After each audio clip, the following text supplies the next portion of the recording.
грузовой гигант, артында грузы полный окрашка болгон. Аябай оор жүк ташуучу машина артынан келип абдан катуу сүзгөн. 7 метр ыргып аңга түшүп кеткен. 6 күн реанимацияда жатты. Бир эмес 2 кишини сүзүп кетип, акырегине темир салынды. Анын да ооз омурткасы сынган. Сүзгөн тарап ага чейин төлөп беребиз деп макул болуп атканда, сүзгөн тарап 180 градуска өзгөрдү дагы. Мен ушундай желкелеп, колуңардан келгенин кыла алгыла деп туруп, ошол жерден операциядан чыккан столго атамдын көзүн аша электе таштап коюп, жабырлануучу тарап кетти. Милициялардын кылган мамилеси оройлугу укмуш. Адамдын өмүрүн иттин өмүрүндөй да көрүшпөйт экен. Чычаңдары да оюлуп кетти. Милиция бизди коргобосо, биз каяктан чындык издешибиз керек. Бир жолу келип сураган жок. Өлүм менен өмүрдүн ортосунда жатат да. Өмүр үчүн күрөшүп атат. Бирок аны атамдын памперсин которуш керек. Итти сүзүп кеткенчелик да көрбөй жатат да. Атам ошо өмүр үчүн күрөшүп атат да азырчы. Өмүр үчүн күрөшүп атат. Жанына 1 саатка жан чыдап тура албайсың, кыйналганын көрүп. Canım çıdabaydı.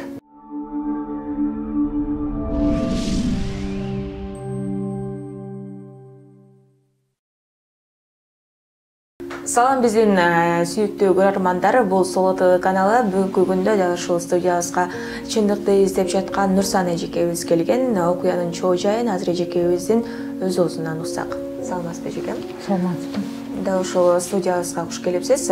Келиңиз анда чындыкты издеп жатканыңызды көрүп турабыз. Алгач окуянын чоо жайын эмне болгон, ошол боюнча кененирээк маалымат берсеңиз. Сиздердин каналга чындык издеп келип отурам. Атам Досонов Ибрагим Рашидинович, ошондой эле күйөө балам Максутов Нурлан Ералиевич. Мен өзү Сокулук айылында турам, ошол жака. Кайнатам сероз печен менен ооруп үйдө жатканына байланыштуу өзүмдүн атам кайнатамдын ден соолугун сурап коеюн деп келген.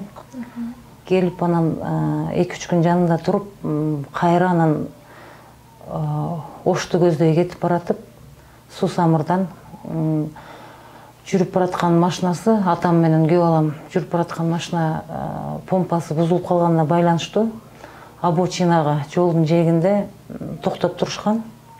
Токтоп туруп түн болуп кеткенине байланыштуу, караңгыда оңдой албаганына байланыштуу жолдун жээгине обочинада турган жеринен түнкү саат 1:30-2 чамасында грузовой гигант, артында грузы полный окрашка болгон. Аябай оор жүк ташуучу машина артынан келип абдан катуу сүзгөн. Анын кесепетинен экөө тең аябай оор абалда больницага түшүп калышты да. Больницага түшүп калышты. Дал ушул турган жеринен сүзгөндөн кийин атам ыргып кетти деп атпайсызбы? Ошону айтып берсеңиз. Ошол жолдун жээгинде турганда түн болгонуна байланыштуу атам алдыңкы отурушта жаткызып алып уктап аткан. Рулда күйөө балам болгон. Ал ойго телефон чукулап отуруптур. Анан артынан келип жана грузовой машина катуу урганда, атам уйкуда болгон үчүн аябай катуу жаракат алган. Күйөө балам ойго болгон үчүн ручканы кармап калганга жетишкен. Жана ушунчалык катуу ылдамдыкта сүзгөндө машина, биздин атам отурган машина аябай катуу силкинип барып 7 метр ыргып аңга түшүп кеткен. Ошонун натыйжасында өтө оор абалда Кара Балтанын травматология бөлүмүнө келип түшкөн атам. Ошол жерде окуяны көргөн кишилер скорый помощь чакырган. Кандайдыр себептер менен күйөө балам Токтоболдун больницасына алып кетишиптир, атамды травматологияга, Кара Балтанын травматологиясына алып келишиптир. Анан окуя түнкү саат 2-де болгон. Мен Сокулукта жашаганыма байланыштуу эртең менен саат 7:30 барып, атамды Кара Балтанын травматология бөлүмүнөн таптым. Ошол жерге барып тапқаннан кейін ал жердегі травматологтор атамдың жағдайы денсаулығына аябай оор жарақат келген үшін бізде шаардағы немеге жіберді ең бірінші Юрфаға. Анан Юрфадан кейін частный клиникаға жіберді.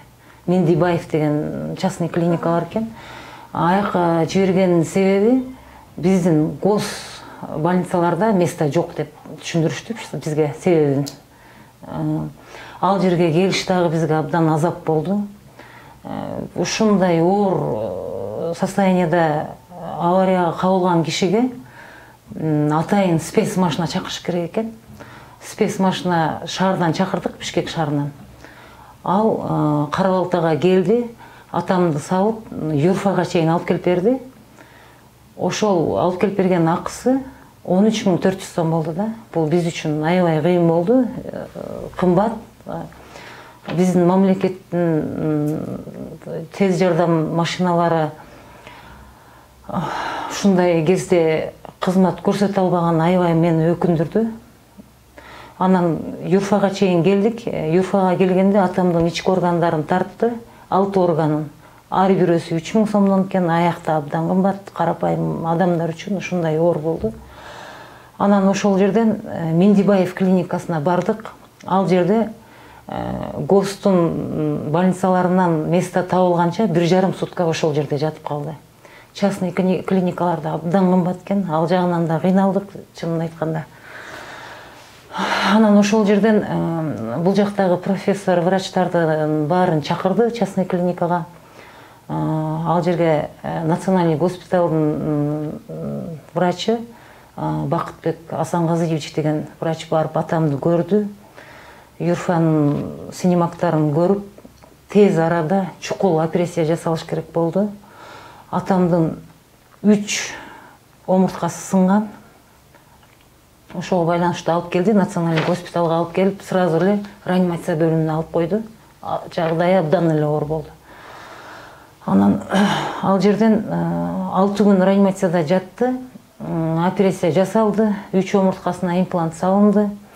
Юрфанын снимагында диагноздору грудной клетка ичинен сынган, өпкөсүнө кан толгон, акырык кабыргалары сынган, ашказан чайпалган, өт чайпалган, өтө оор абалда. 6 күндөн кийин операция жасалды. Анан операциядан чыккандан кийин өз алдынча дем ала албай, жана аябай катуу жабыркаган үчүн кайра эле реанимацияга алып койду. Ошентип аябай оор күндөрдү өткөзүп атат азыркы күнгө чейин. Анан күйөө баламды Токтогулдун больницасында акырегине темир салынды. Анын да ооз омурткасы сынган. Токтогулда Юрфа жок болгонуна байланыштуу Юрфага ошол жердин врачы направление берди. Аны да алып келип Юрфадан текшерткенибизде ооз омурткасы сынганына байланыштуу аны да национальный госпиталга атам жаткан жерге жаткызышты. Ушул жерден жардамдар көрсөтүлдү. Азыркы учурда оор боюнча абалы, оор боюнча аныкы деле. Дал ушул окуя болгондон кийинки эми сүзгөн адам ким экен? Сүзгөн адамдар дегенде аябай состояниясы оор болуп реанимацияда жүргөн кезде келмиш болушту да. Келмиш болуп ошол жерде жүрмүш болушту. Ушинтип келишти дагы. Жанагы операция имплантта абдан кымбат болду. 117 000 сомго койдурдук имплантты. Ошол жерден келмиш болуп жүрүштү дагы. Операция болмоюнча врачтар операция акысын алышпайт экен. Анткени жана материалдар канчалык кетет, кандай кетет, аны ачып операция жасамайынча билинбейт экен да. Анан ошол жасалгандан кийин сүзгөн тарап ага чейин төлөп беребиз деп макул болуп атканда, анан операциядан чыкты, операциясы удачный болду дешти. Кудайга шүгүр, операциясы удачный чыкты, врачтарга рахмат. Операциясы удачный болду дегенде эле сүзгөн тарап 180 градуска өзгөрдү дагы. Мен ушундай желкелеп, жүр нотариуска барабыз. Сен эч кандай доом жок деп жазасың, анан биз операциянын акчасын төлөйбүз деди. Мен ага макул болгон жокмун. Анткени атам операция столдон көзүн ача элек болчу. Только эле операциядан чыккан. Ага макул болбой койдум. Анан колуңардан келгенин кыла алгыла деп туруп ошол жерден операциядан чыккан столго атам көзүн ача электе тыштап коюп жабырлануучу тарап кетти. Ошо боюнча мен аларды көргөн жокмун. Атам ушундай азап тозокто жатат. Бир жолу келип мындай абалынан кабар да алышкан жок. Анан жанагы атам аябай оор абалда болгон үчүн милицияларга арыз жазыш керек болду. Мен кызы катарында милицияларга бардым арыз жазганга. Арыз жазганы барсам, ошол жердеги биздин тергөөчү Алмаз Мыктыбеков деген бала арызымды албай койду. Атамыз сизге добро бермейинче мен арызды албайм деп мен кайтарып жиберди да. Мен ошол кезде карайлап жүрүп мен өз укугумду билбептермин. Негизи оор абалда болсо, ушундай окуяда киши оор абалында жаткан болсо, ал мындай токтоосуз жакын адамы барып арыз жазып, милициялар арызды кабыл алганга милдеттүү экен. Атам реанимацияда болгон үчүн реанимацияга эч кимди киргизбейт. Биз добро ала албай дагы 13 күн күнүбүздү өткөзүп жибердик. 13 күндөн кийин палатага которуп берди атамды. Анан частный нотариустарды алып барып, атамдан добро алып, анан бардым. Ошондо барганымда дагы арызымды арраң кабыл алышты да. Силердин следователиңер жок, анан эртең келет, бүрсү күнү келет. Мен бул жердеги чындык издеп келип отурам да. Милициялардын кылган мамилеси оройлугу укмуш. Ошентип 2 сентябрда болгон окуяны мен 13 сентябрда гана кайрыла алдым да арыз мененчи. Мен 6 сентябрда эле барганымда арызымды кабыл албай коюшту. Ошентип анан убакыт өттү. Арадан 43 күн өткөндөн кийин тиги баланы чакыртышып, жана сүзүп кеткен баланы чакыртышып 48 саатка немеге алышты. Убактылуу кармоочу жайга алып 48 саат деле кармашкан жок. Күндүзгү саат 12-де чакырышты дагы 13 октябрь күнү. 14 октябрь күнү эртең мененки саат 9-да Панфилов сотуна алып барышып баш коргоо чарасы каралды. Ошол жерден каралып үй камагына чыгарып салышты да баланы. Үй камагына ал жерден 266 статьянын негизинде деп туруп жабырлануучу тарап биз тараптын адвокатын дагы сотко катыштырган жок. Жабык эшик артында өттү соту. Ошентип баланы үй камагына чыгарып салды. Атамдын азыр абалы өтө эле оор. Кислород жок, дем ала албайт. Алдында дагы реабилитациясы турат. Бул ооруларынан айыккандан кийин азыр биз реабилитацияда кыла албайбыз атама, анткени урология бөлүмүнө которуп берген, нейротравматологиядан урология бөлүмүнө которуп бергенде атамдын киндиктен ылдый 20 сантиметр курсагын жарып, ичегелеринен бир трубочка, сийдик чыгаруучу каналынан бир трубочка чыгарып берип койушкан. Азыр ошо өтө эле оор абалда жатат. Ал курсагындагы тиккенге болбойт экен. Жарылган боюнча турат, анткени курсактан ылдый жан жок. Ошого байланыштуу ал аябай узакта бүтөт экен. Тигилген жок, курсагы ачылган боюнча турат, перевязка кылышат, чаптап коюшат. Ушинтип ушунчалык кыйын абалда жаткан атамдын ден соолугу эч кандай эске алынган жок. Күйөө баламдын ооруп жатканы эч кандай эске алынган жок. Панфилов сотунда иштеген айым Саргалдакова деген айым экен. Ошол тергөөчүнүн 2 айга камакка алып бериңиз деген өтүнүчүн прокурордун 2 айга камакка алып бериңиз деген өтүнүчүн четке кагып туруп үй камагына чыгарып салды. 4 баласы бар экен, үйүндө энеси бар экен. Окуя болгон күнү качып кеткен эмес деп ошонун негизинде үй камагына чыгарып салды да. Мен ошо сотторго аябай нааразы болуп келдим да. Ошо чындык таппай атам да, үнүм эч жакка жетпей атат. Бул соттук медициналык экспертизалардын жыйынтыгы чыкканча машинаны дагы экспертизадан өткөздү да. Анын экспертизалары чыкканча мен 43 күн бою мен бутум Жайыл районунун ички иштер бөлүмүндө калды да. Алар оңой менен кыймылдабайт экен вообще. Адамдын өмүрүн, иттин өмүрүндөй да көрүшпөйт экен. Ушунчалык мен азапка салып, барып суранып кирейин десем, өздөрү кабинетинде отурат, тергөөчүлөр деле, зам начальниги деле отурат, өздөрүн жок дедиртет да. Мен болбой эле көгөрүп кирип таап алаттым да, жок дедирип коятышты да. Анан биз ошондо милиция бизди коргобосо, биз каяктан чындык издешибиз керек, кантип чындыкка жетебиз биз. Эмне үчүн ушундай оор абалда жаткан бир эмес 2 кишини сүзүп кетип, биринчи группа инвалид кылып койгон адамга эмне үчүн ушундай аяр мамиле жасашат? Следователь атамдын жагдайы жөнүндө келип бир ооз сураган жок. Күйөө баламдын дагы бир ооз сураган жок. 14 октябрь болду. 43 күн болуп атат. Бир жолу келип сураган жок. Эмне деген, кандай, эмне болгон өлкөдө жашап атабыз? Азыр атаңыз өз алдынча тамак-самак өз алдынча дем ала албайт, кислороддо жатат.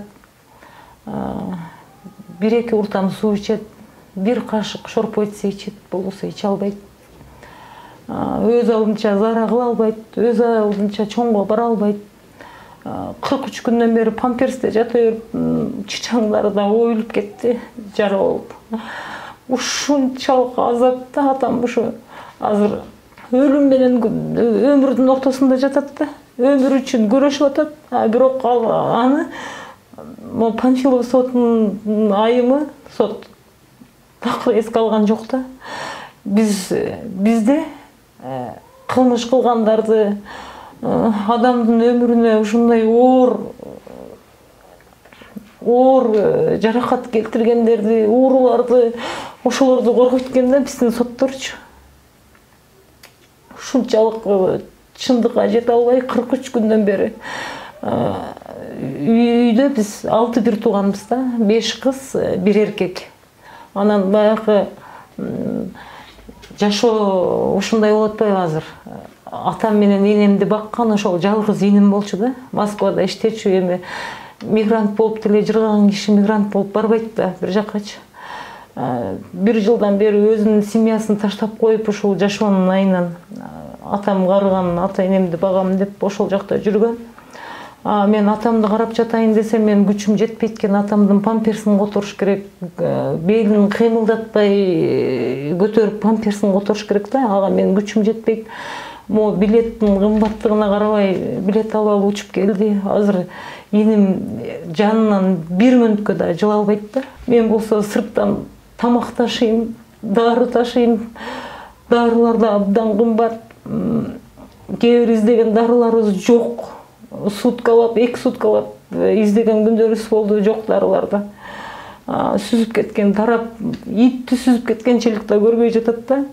Жалал Абад шаарынын Тайгараев айылынын тургуну, Жээнбеков көчө 13 адресте жашайт. Жумаев Темирбек Абдусаттарович деген бала, 94-жылкы жап-жаш бала. Атамдын абалынан бир жолу кабар алган жок. Жок дегенде телефон чалып да сурабайт.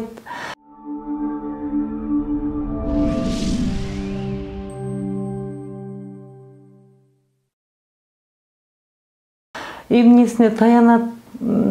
Алар бизнесмен болгон үчүн акчалар аябай көп окшойт да. Ушунчалык адамды, атамды, күйөө баламды итчелик да көргөн жок да, мындайча айткандачы, итчелик да көрбөй, акыбалынан бир жолу кабар алып, жок дегенде мисалы ооруп жаткан кишинин ден соолугун кандайсың деп бир кесе тамак алып келип ичип алыңызчы десең, мисалы канчалык көңүлү көтөрүлөт да. Атамды деле ушул жердемин, мен эч жака качкан жокмун, кандайсыз деп жумасына бир жолу келип жок дегенде абалын сурап койсо дагы атам кичине көңүлү көтөрүлүп кала беле деп ойлойм да.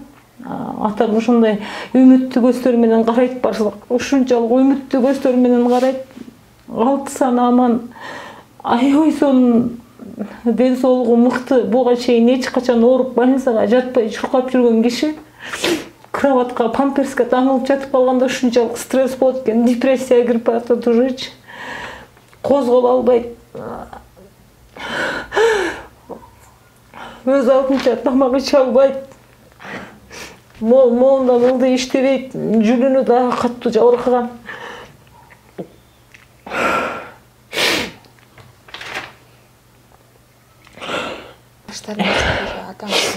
Атам Досонов Ибрагим Рашидинович, Ош областынын Кара Суу районуна караштуу Папан айылынын тургуну. 1960 жылы 5 декабрда төрөлгөн, 63 жашта. Күйөө балам Максутов Нурлан Ералиевич 1987 жылы төрөлгөн, Ош шаарынын тургуну. Ал дагы азыр өз алдынча баса албайт. Мойнунда корсет кийип жүрөт. Жанында сиңдим, бир тууган сиңдим карайт, тамагын бериш керек, анында дарысын бериш керек. Өз алдынча тура албайт, мойнун көтөрүп туруш керек, мойну артка кетип кала берет да. Атама караганда эми анын басып жүргөнүнө шүгүр кылып атабыз. Анан врачтардын азыр берип аткан прогнозундай болуп атат да. 2 жылга чейин баспайт дейт. 2 жылдан кийин дагы басып кетери под вопросом дейт да, басып кетери. Бул күнгө чейинки кетирген каражаттар азыр өзүңүз билесиз. Биздин мамлекет эч нерсе бере албайт экен. Мен ушу мамлекеттин жанагы тез жардам машиналары Кара-Балтадан Бишкекке чейин жеткизип бере албаса, бизге окшогон карапайым адамдар ошо жеткизип бере албайбыз деген үчүн спец машина чакырдык да. Спец машиналар да абдан кымбат экен, жолдун узактыгына карап акча алышат экен. Атам менен күйөө баламдын ден соолугу эч кандай алардын жагдайы каралган жок да. Анан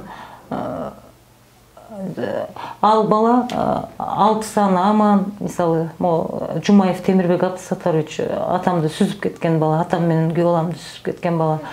Анын 4 баласы эске алынып атат, немесе апасы эске алынып атат дагы. Менин атамдын жашы жете элек да, балдары бар үйдө. Бир тууган эжекемдин бир уул бир кызы жашы жете элек мектеп окуучулары, күйөөсү каза болгонуна байланыштуу жарты жетим. Алар да атамдын карамагында. Алар эске алынган жок. Апам пенсионер, эч жерде иштебейт. Эч алар эске алынган жок дагы. Ушундай майыптыкка алып келген кишинин немеси каралып атат да. Бир акмак да, мындайча айтканда 2 буттуу акмактын үйүндөгү балдар эске алынып атат да, амансоо отурган. Атам менен күйөө баламды караш үчүн азыр бизде 5 семья чуркап жүрөбүз. Иним Москвадан иштеп аткан жеринен 5 шыны акчага билет алып учуп келди. Анын семьясы турат, атамдын семьясы турат, менин семьям турат. Сиңдим эч жака жыла албайт, иштей албайт, күйөөсүн караш керек. Үйдө сервис печен менен кайнатам ооруп жатат. Кайнатама дагы бүт Индиядан келет дарылардын баары, алар да кымбат. 1,5 жылдан бери ушу кайнатам менен алектенип жүргөндө өзүмдүн атам, күйөө балам кошумча болду. Кошумча болду дегенде аларды да кошо караш керек болуп атат. Дары-дармектердин баары кымбат, атама дагы дарылардын жакшысы керек, бүт кымбат дарылары. Кайнатамдыкы дагы, күйөө баламдыкы дагы ушунчалык аябай оор күндө турабыз да, мындайча айтканда. Атам ушу өмүр үчүн күрөшүп атат да, азырчы. Өмүр үчүн күрөшүп атат. Жанына 1 саатка жан чыдап тура албайсың, кыйналганын көрүп. жаның чыдабайт. Көрүп отуруп мен тамак эрте менен алып керем, түштө алып керем, кечинде алып керем. Жанымда чыдап тура албайм. Жан чыдагысы оорулар менен алышып атат. Ички органдарымда эч жери соо калган эмес да, мындайча айтканда.